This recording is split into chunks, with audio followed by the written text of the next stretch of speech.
If you're working on a long document and need to keep track of its length, Google Docs has a built-in word count tool that's easy to use. Let's see how to access it and even keep the count visible as you type. Start by opening the Tools menu in the top toolbar. From the drop-down, select Word Count to open the Statistics window. This pop-up shows you the page count, total words, characters, and characters excluding spaces.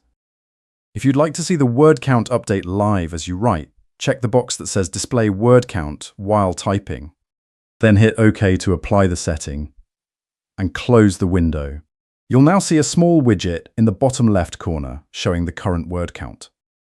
Clicking that widget expands it to reveal the full breakdown of pages, words, and characters.